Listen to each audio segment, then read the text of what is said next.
Good morning, everybody, and welcome to the second week of our Clergy Conversations series. There's many unique things about First and Central, but to me, one of the perhaps most special is that for some unknown reason, when clergy people in this presbytery retire, they seem drawn to First and Central. And we have 7 of them, some of whom bring their spouses with them. And that's who we're hearing from in this series. And last week we heard from Allison Halsey and Bill Hathaway. And next week we'll be hearing from Lyle and Terry Dykstra. But this morning we're hearing from the Reverend Bill Getman, who's recently retired from a church in Haddonfield, New Jersey, First Presbyterian, which, by the way, Nita Pringle, who we'll hear from in a couple of weeks, Nita's father was pastor there for 20 years, something like that. And that's where Doug Gertz is now. So I guess, Wilmington has a sister city in Sweden, and I guess we have a sister church in Haddonfield. But anyway, last week when we talked to Allison and Bill, we talked about their experiences both being ministers and how one of them had more of his career spent in called positions, and Allison had spent a fair amount of time as an interim. This week we're going to hear from Bill and Sue. And when I first was getting to know Sue, she talked to me about how uncomfortable it was sometimes to be referred to as the spouse or the trailing spouse or the non-ordained half. So that's a perspective that Sue can bring this morning, and Terry can talk about next week. I'm not going to go through their complete bio because we're sort of limited on time. We have about 45 minutes, including their comments, and then time for Q&A at the end after about half an hour. But their bio is repeated in this morning's email and in Thursday's email, if you need to check along with that. So with that, we'll get started. And I want to start first with Sue, because she's the one of the couple who first established the relationship with First and Central. So, and just as way of background, they were living in New Jersey. Bill was at Haddonfield, but Sue was working here in Wilmington, in the Wilmington area. So they switched commutes and they moved to Delaware to shorten Sue's commute. And then Bill commuted back to New Jersey. And they moved into the Brandywine Village neighborhood, which is basically just across Brandywine Creek from the church. And so, as those of you who know Wilmington know, there's a number of Presbyterian churches within a couple mile radius. And so, Sue, can you talk a little bit about what it was that made you pick First and Central? Sure. Thank you, Ellen. Well, first, you nailed it on the head when you said that I didn't like being referred to as the minister's wife, or as Bill's first church in Western Pennsylvania. When I was introduced, somebody said to me, "Oh, so you're the new appendage." So I definitely did not like to be referred to in that way, and worked hard to have my own life and career, as well as my own life in the church. When we moved to Wilmington, we, in the summer, on occasion, when Bill was off, would attend other churches. So we came to First and Central a few times, and we went to Hanover, which is just 2 blocks from us, walking distance, and went there, and we got to know the pastor, Andy Jacob, and his wife very well, and consider them good friends. But in January of 2016, there were a couple of factors that brought me to First and Central. First, I was going through my own personal challenges in my life, but also in my work. I was really burning out from my job at the Wilmington Senior Center. And so I wanted a place where I could feel God's presence in a way that would guide me through that time period. And also at the Haddonfield Church, there was stuff going on. I've been blessed to be in Bill's church for all these years and grew from that experience. But because he was head of staff, there were then some staff issues going on. It was hard to go to church on Sunday morning and worship when I knew all the kind of backstory. So I came to a place where I wanted to come to a place where nobody knew me. I could just worship and sense God's presence. I didn't know anybody at Hanover who were friends or even acquaintances, people that came from my work site, and it wasn't Haddonfield where I was married to the minister.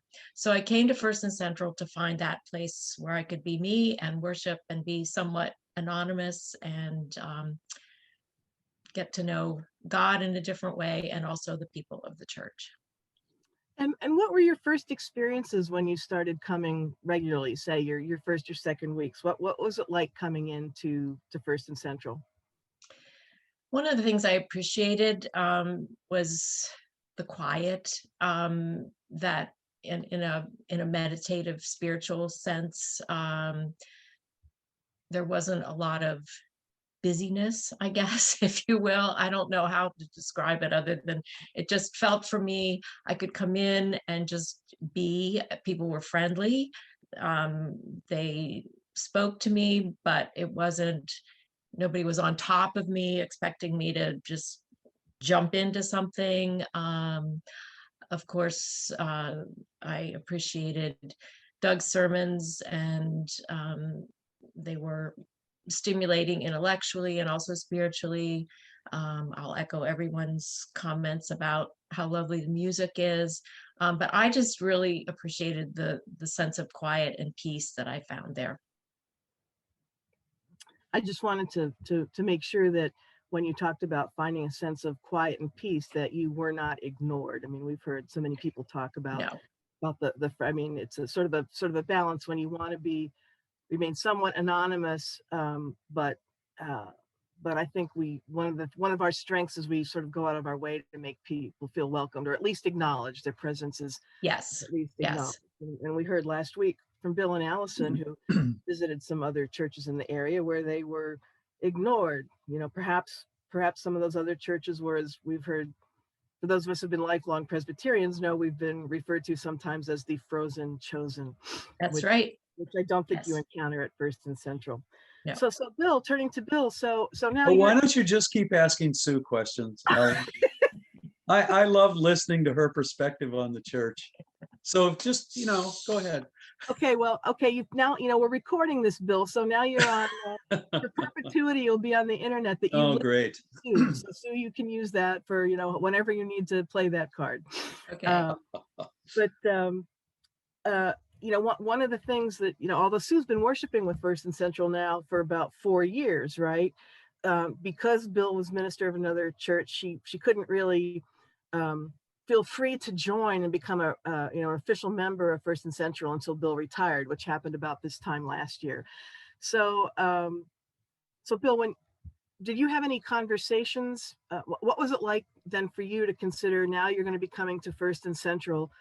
Did you have conversations about trying other churches again, or were you, having heard from Sue over these past few years, were you sold on First and Central, or what was your attitude about coming to First and Central? Well, to a certain degree, yes. That Sue's comments, and she would come home on the Sundays that she was at First and Central and not in Hanover, and talk about Doug's sermons or the beautiful anthem that had been played or sung, or David's music. And so I suppose to a certain degree she kind of set the stage. But as she said, we'd come a couple of times during the summer. One of those times we sang in the summer choir, which was fun. And so was pretty sure it was the right church. We did think about Hanover. And part of the reason we didn't go there was that there were some of the folks from Sue's workplace who worshiped there, and she just wanted separation from that. But I would say it was a mutual decision, and not one that, at least at this point in our lives, we would have done differently. Well, we're certainly glad to hear that, and we're certainly very lucky that that you chose, especially given how rapidly you've become involved and taken on things like the Sunday morning services, like the monthly walks for peace and justice. So we hats off to both of you. So Bill, I want to talk a little bit now about your ministry. As I recall, you don't really have much interim background. You've mostly served as a called pastor, correct? Yes, that's right. I did do the interim training several years ago, just to sort of have it in my back pocket. But decided even by the end of the week of training that it probably wasn't for me. I have only served, kind of like Bill Hathaway said last week, I've only served in 3 churches. The first one for 4 years as an associate pastor, and then the next 2 for 35 combined. And that's, it has its pluses and minuses in many ways, but for me, the longevity and the relationships with people in the churches far outweighed any of the downsides of long pastorates. And when you came to Haddonfield, you replaced of someone who'd been there for a long time, correct? No. Nita's father had been there She's for laughing. 20 years. And then in the next 20 years, there was a series of 3 pastors. Nita knows these stories. They're not very good ones. One was there for 10 years. The next one was there for 18 months. And the third one was there for 7 years. And not to go into detail, but all 3 of them broke trust repeatedly in the church in every way that one might imagine. And so I didn't follow a long pastorate. I followed 20 years of difficult pastorates. Well, I sort of set you up for that question.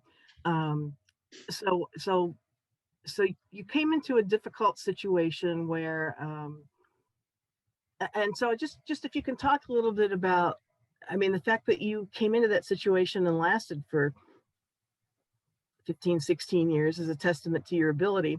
What, how did you overcome some of those challenges being the new guy in the pulpit and come to the point where they kept you around for such a long time? Well, it was a difficult decision to go there in the first place. While things in Woodstown, just across the Delaware Memorial Bridge in Salem County, were coming to an end, I was not, and never really had been, attracted to larger churches. I really felt at home in sort of a medium-sized church, just because of the opportunity it provided to really get to know people and to be engaged with them in their lives. I knew the history in Haddonfield because I served on West Jersey Presbytery's Committee on Ministry, which in this Presbytery is Committee on Ministry with another C in it. I don't quite know what it is, but COMC. COMC. And actually had worked for COM during Haddonfield's period when the pastor was only there for 18 months.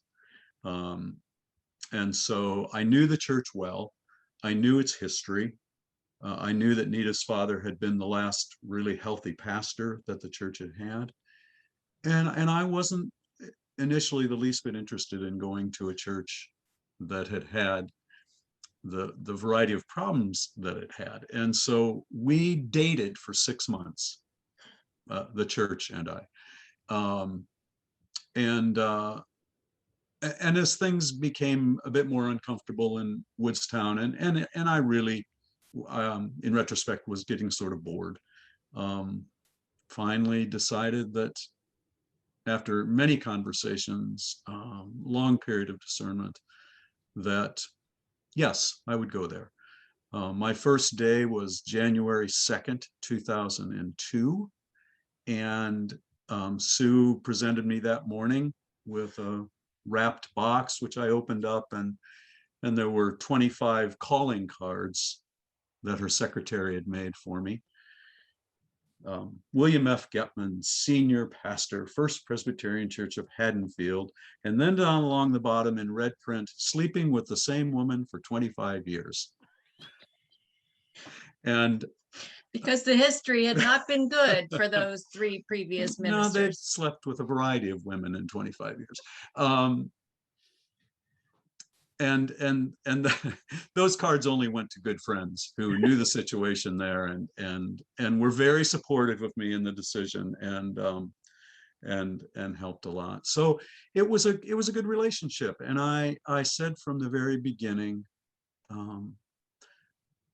that while I didn't bring a number of things that my predecessors in positive ways had brought, that I was someone they could trust, and that we would figure it out as we moved along. And I think for the 18 years I was there, that remained reasonably true. You know, there's some glitches along the way in any pastor, in any relationship, any work. But I left a year ago, I think, with a congregation that knew what it was to trust their pastor.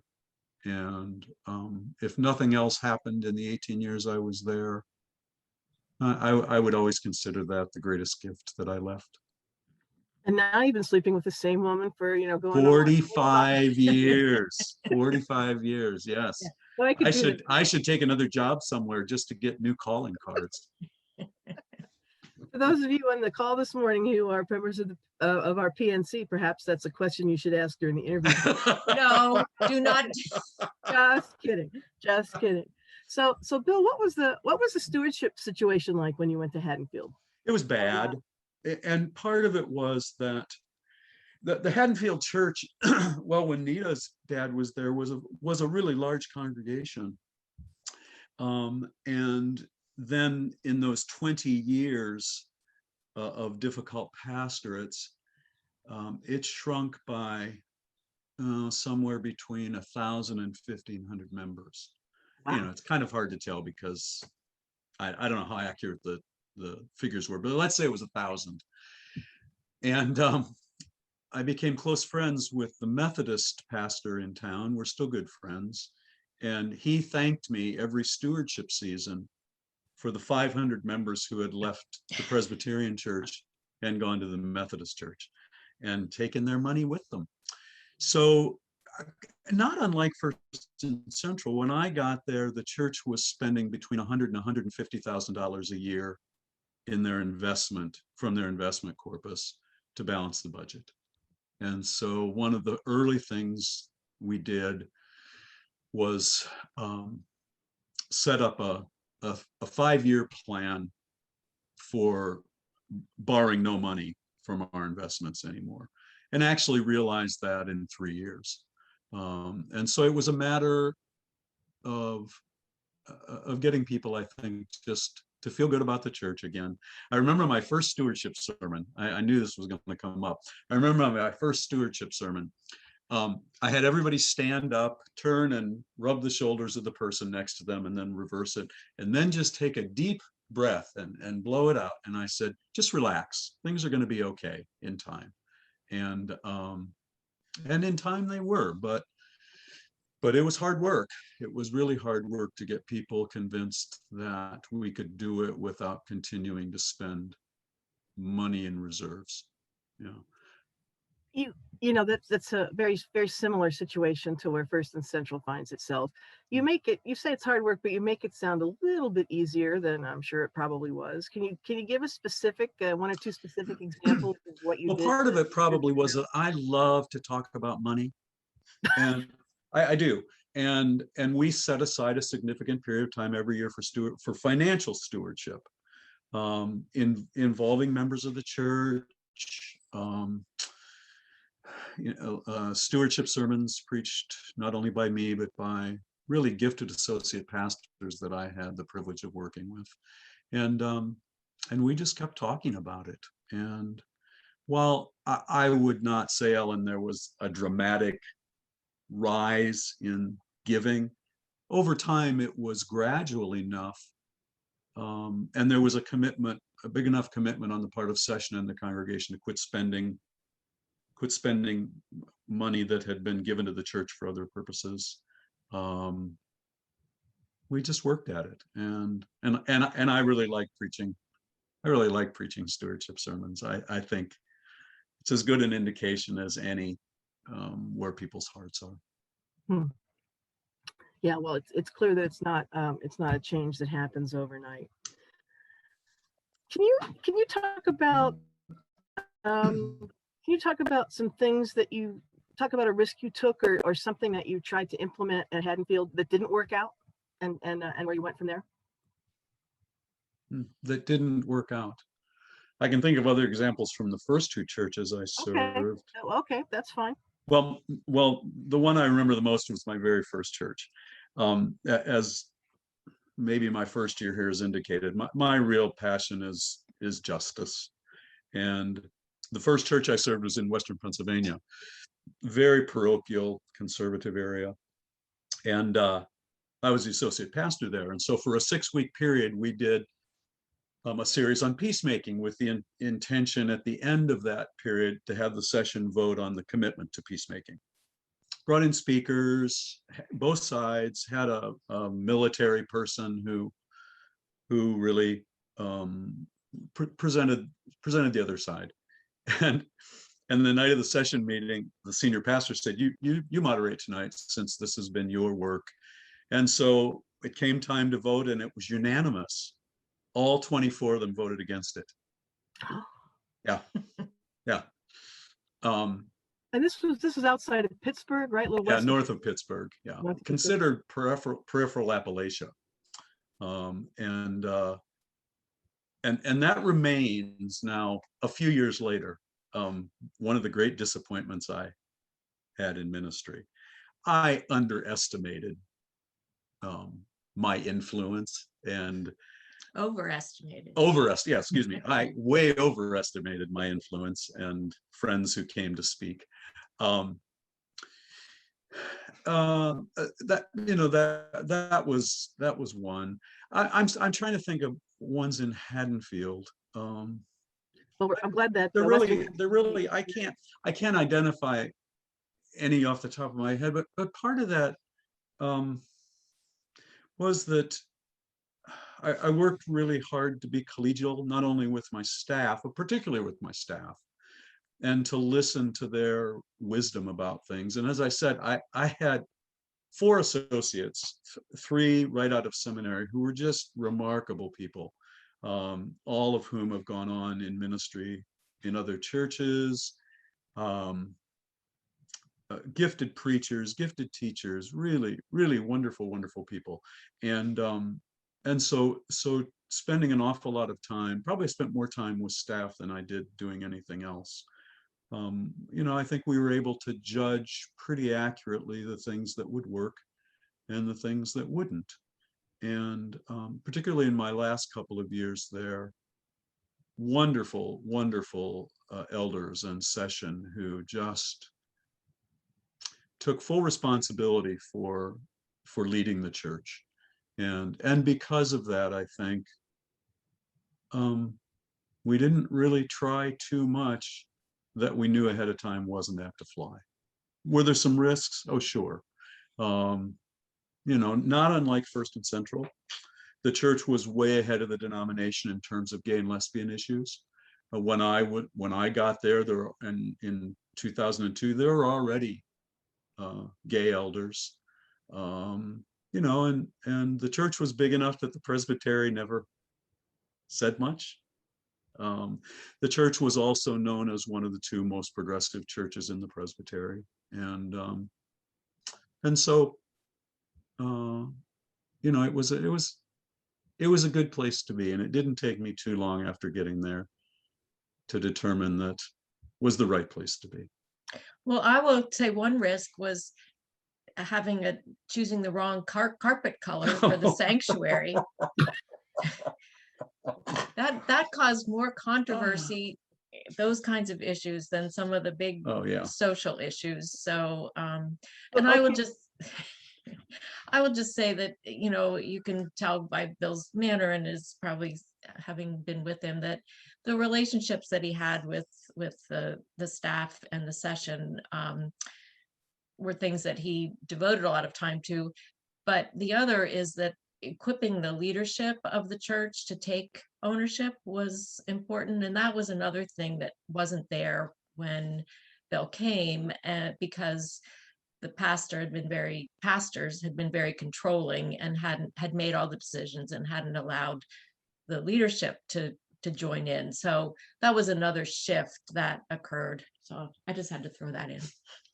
My observation. It's always nice to hear from the appendage, Sue. No. Yes, thank you. Thank you. I drag her with me wherever I I'm go. just hanging on here. Yeah, it brings new meaning to the expression joined at the hip. That's right. For 45 years. But well, Bill, in all seriousness, want to say that it's very fortuitous, and we're very grateful that your experience in Western Pennsylvania didn't dampen your enthusiasm for the pursuit of social justice. Well, I have to say, it not so much that particular incident, but my first year in Western Pennsylvania was really difficult. And some of it I brought on myself. The day we moved in, drove a great big U-Haul truck, and all the men of the church, young men of the church, were waiting for us to unload the truck. And we drove up, and I was wearing a Philadelphia Eagles cap. Oh, big mistake. Oh, huge mistake. Massive mistake. And the guy who was in charge of the work group said to me later, I had to convince them that we were going to unload your truck. Yeah. But there was a really interesting dynamic. The hat probably set it off, but a real interesting dynamic, which still exists today, that Western Pennsylvanians don't trust Eastern Pennsylvanians. You know, we East Coast liberals. And it didn't take me too long to realize that that was a hindrance to ministry. And by the end of the first year, I was in therapy and was contemplating that maybe I'd made the wrong decision. I only had that thought a couple more times in the next 38 years, but it was a tough first year. Yeah. And I think by the end of the second year, began to say, we need to leave here and Go back east. and come back east. And 2 years later, we did. Great. Before we turn to Q&A, I wanna ask you about something that's a little bit of a commercial for when John Walton joins us on May 30th, the last Sunday of the series. Some of you may know that John went to First Pres in New York right after 9/11. And I'm thinking, you said you went to Haddonfield in January of 2002, which is right after 9/11. I signed the contract. We came to an agreement for me to come on September 12th. And I called the chairperson that morning. I said, do you want to, should we put this off? And there were people from Haddonfield, a number who commuted into New York, some who commuted in New York, who'd lost their lives or family members. So it wasn't quite the same as John's, but similar.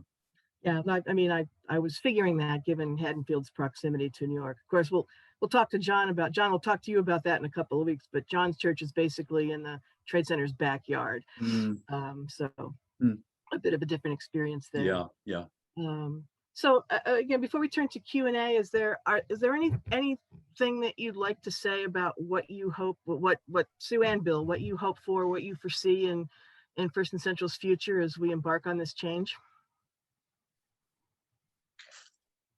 As far as what I would hope, I mean, my basic hope for a church, this church, any church, is that it provides a place to discover God, and maybe in new ways, maybe for the first time, and to grow spiritually, and that whether it's worship or education or fellowship, that's really the focus. So that's not a new hope or dream for First and Central. I think that's what I've experienced there. And I just I think that's, if we have that as our focus, then the other things will follow. I think that if people recognize that stewardship is a response to what they've experienced in their relationship with God, that makes it a natural, or at least more natural, reason to give.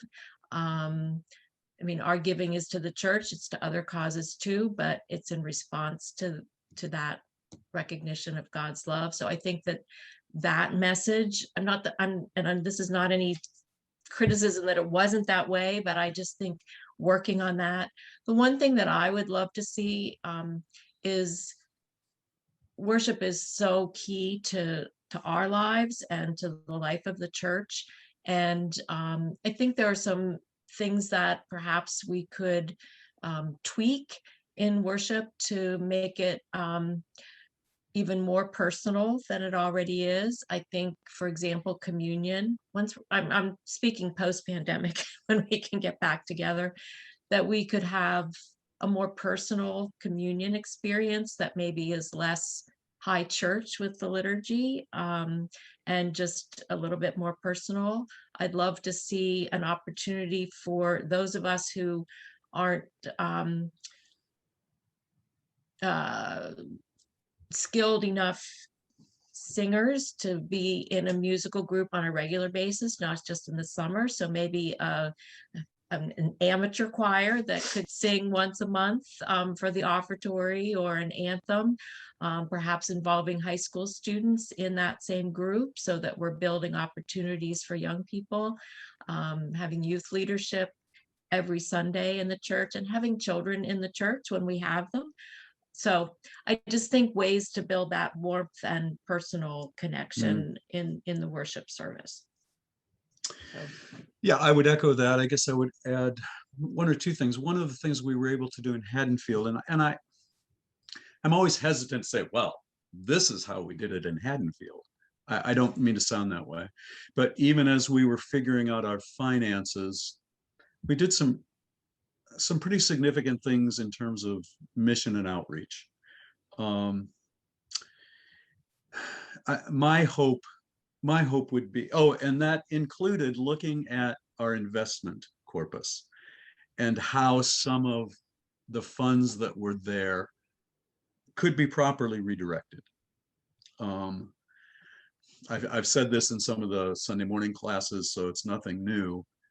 But my hope would be that we continue to look at the finances like you and Mark and others have done, and figure out a way that perhaps all the money we have in the bank could be used, some of it, a portion of it, could be used in the community. And I don't know enough yet. I really don't. As much as I've tried to find out, I don't know enough yet to know how that might happen. We've talked about it some. But my hope would be, as part of a greater stewardship picture, that we look at ways to invest our investments in the broader community. That'd be my hope. I think that's a great way to conclude, or at least switch into the Q&A section portion of our meeting. I have the chat on. I don't see any questions in the chat. So there's seems to be just a few of us this morning. So if you want to raise your hand or use the raise your hand feature, looks like Brenda Dean has something to say. So Brenda, why don't you kick us off? Just that the chat is disabled for me. Oh, well, turn to Margaret Ann for that. But anyway, but presumably your hands are not disabled, so you can raise your hand. And Noble has his hand raised. Good morning. Good morning, Noble. I want to thank Bill and Sue for their honesty. When Sue talked about issues at work and not wanting to go to Hanover, maybe because there were people there, and Bill shared his issues with his two earlier churches, and he even alluded to therapy. We Presbyterians tend to be so private. And as I said, and many people think we're so perfect. I think it's essential that we bear our humanness to one another. I mean, someone could be suffering, say, from diabetes and not want to tell anybody about it and realize, oh, you had that too? Oh, wow. And I think these kinds of shared honesty, even if it's painful, is so helpful for health of the church. And I've been honored to be asked to serve on session. One of the things I suspect we'll do, I'll hope we'll do, is to actually pick up the telephones and call people Mhm. about their stewardship commitments. And I think it's so much easier to do that when you know the person, not just you sat beside the person, you know their struggles, you know that they had a son maybe in recovery. You know that there's an alcohol problem in the household. You know some of these other difficult things that maybe you've had in your household. So you know that person. And people will come to church, I think, because of strong preaching and good music, but they will come to church because they sense the people there are like them. And they're reaching out and they're struggling. And to the extent to which we keep these things to ourselves and we keep them private, we are preventing others from actually seeing us and seeing what the church is and seeing what God intends for us to be. So I thank you both for being so honest. I hope you will continue to share your honesty, even if it's painful. And I hope the rest of us will take a cue from that. Thanks, Noble. It's one of the advantages of a smaller congregation that people can really know each other. There are people who want to remain anonymous, but they can do that. They can figure out ways to do that. But it is one of the things that I like about a church that's smaller than, say, Haddonfield, where I was there 18 years and still didn't know everybody. So amen to what you said. Thanks. I think I get the next opportunity to ask a question. It's actually an observation, Noble. Your encouragement for honesty is wonderful. It seems frivolous to compare it to my comment, which is just a corrective. I moved to New York on August 1st of 2001. Oh, And so my first sermon in the pulpit at that church was on September 9th, 2000. oh gosh, John. So let me ask you a question, Bill and Sue. Was it the Haddonfield Church that sent a youth choir to First Presbyterian? And John, I've been meaning to ask you because Sue told me where you were, and I said, well, that's where Ken Carter took the youth choir every year. That's How right. about that? The Thomas Sherrod. Oh, wow. Yes. We always look forward to it. We didn't have a youth choir of teenagers that we could put together quite like that to fill the whole front of the sanctuary. Yeah. But it was a glorious thing to be able to borrow those young people for a Sunday each year and to have a youth choir that really did a beautiful job of leading worship, not just singing a concert, but really being an integral part of the service. So thank you for sharing those young people with us. Well, yeah, it was all my doing, as you know. I will, Ken Carter and I still communicate. I will be in touch with him and tell him about your expression of gratitude. That'll mean a lot to him.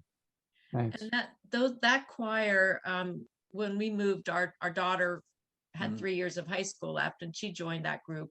She had been in music for years in school, but also in the church. And what we discovered with Haddonfield and with the Woodstown Church, that the young people who were involved in music ministry or leading in worship also ended up being the kids who took leadership roles in the community, in their schools. And so that's what I would love to see at First and Central, even on a very small scale, is, maybe it's in music and kind of a pickup choir, whatever you want to call it. But those music experiences and the fellowship that the young people experience going to New York and then on mission trips, it just was such a wonderful building block for them.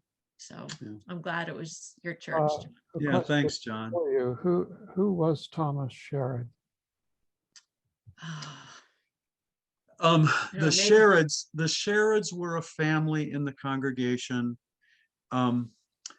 back, decades ago.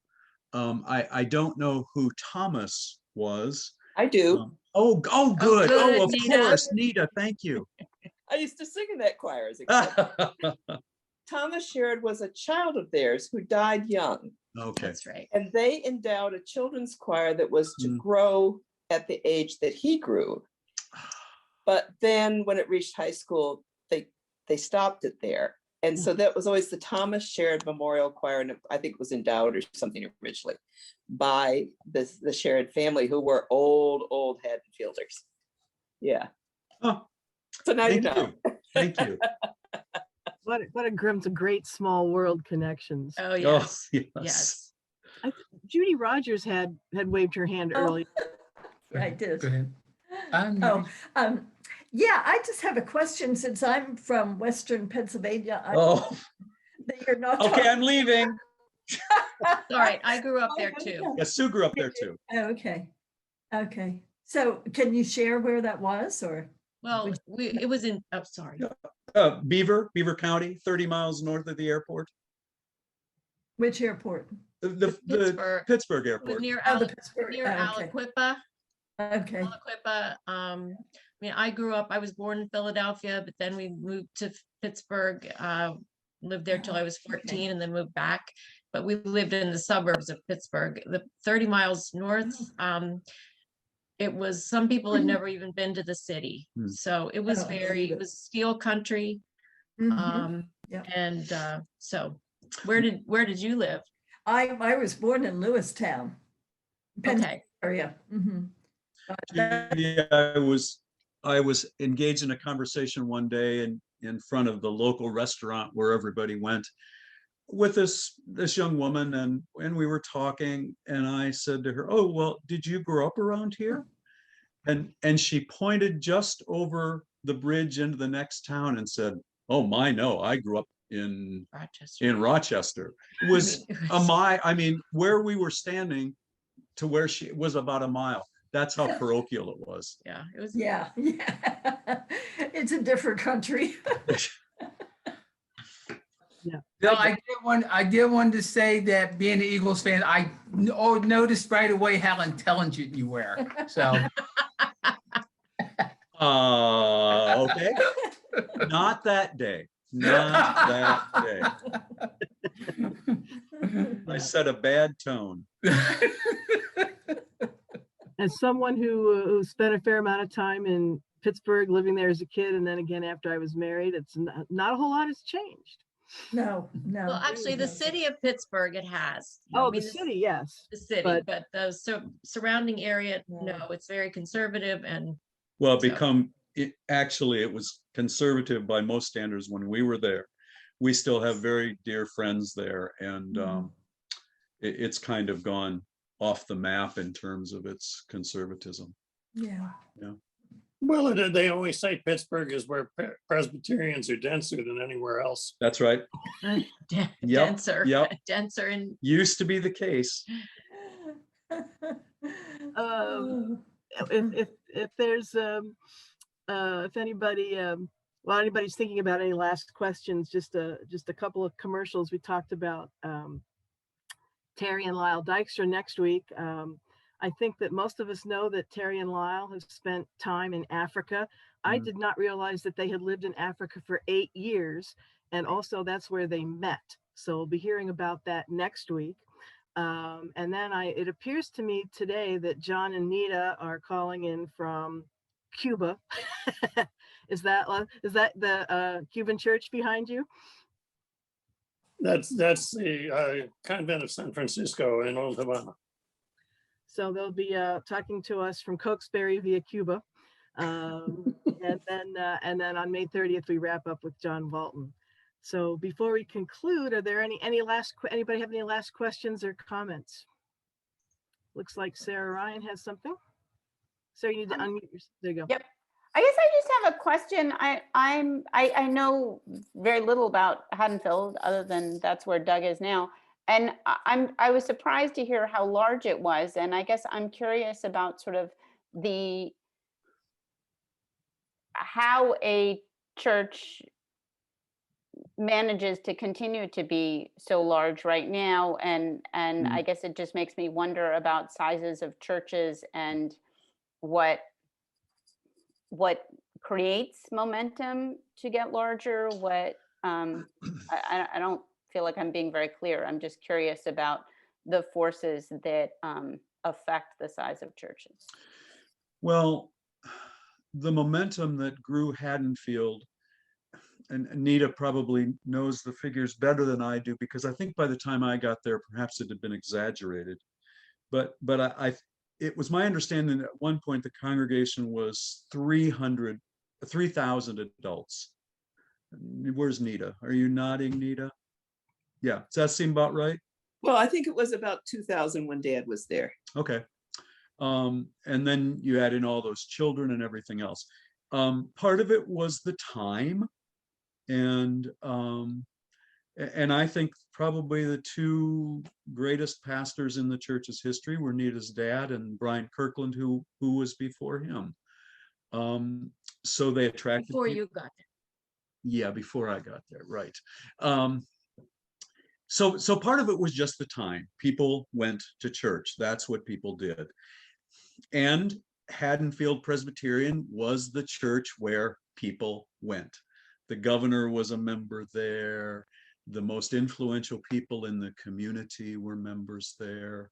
So it was an attractive place with wonderful ministry, wonderful music ministry, wonderful youth ministry. It wasn't just coincidence.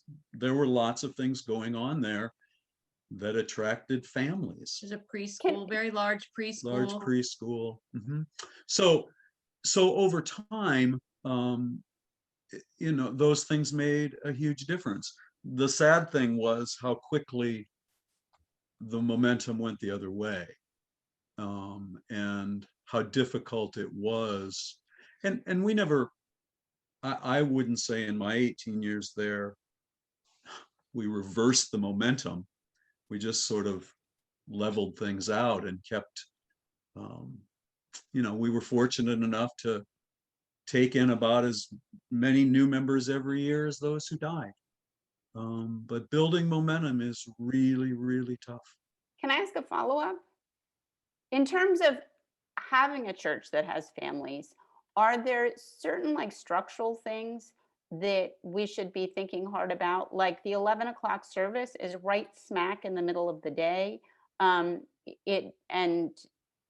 families have sports all weekend long. I guess I'm curious about structurally, are there things that we're doing that are problematic for families that you notice as some had more families in your church? We moved our worship from 11, our late worship from 11 to 10. At one point, we had 3 Sunday morning services, 8:30, 9:30, and 11. We did some long study and long work, left the 8:30 service the way it was, and combined the 9:30 and 11 o'clock service. And that made a substantial difference in terms of families not facing competition every Sunday morning, and I used to sort of grind my teeth about that, and then remembered that I was often running out of church in Woodstown to go coach my son's soccer team after church. So we moved our worship time to 10, and that helped a lot. There needs to be an active Sunday school. There needs to be an active youth program. And so you ask, what might we consider for the future? Well, maybe we look at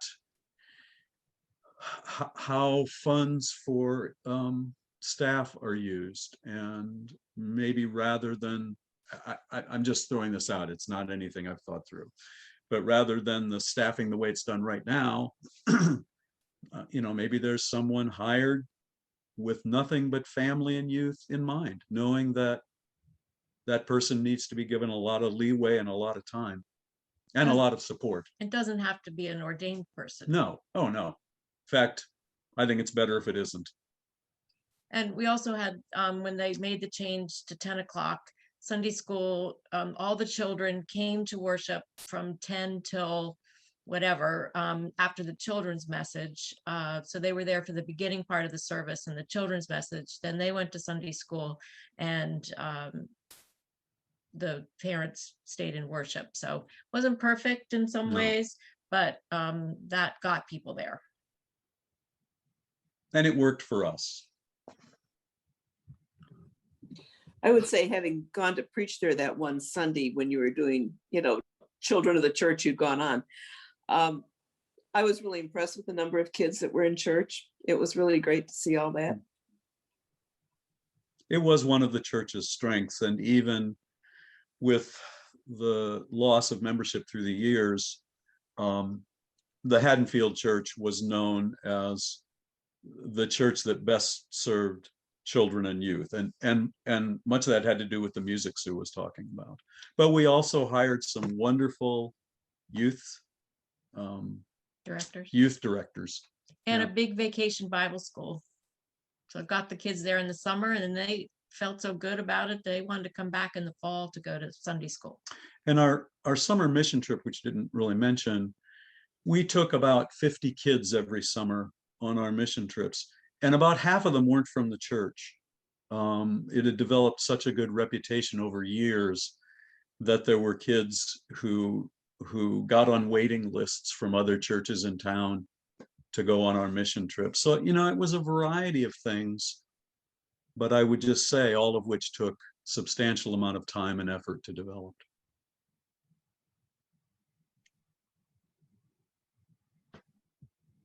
Thank you for letting us speak this morning. Yes, thank you. Thank you for Thanks, Ellen. for sharing your lives. I don't see any other questions or comments, and I just want to close a little bit with a commercial for the music program.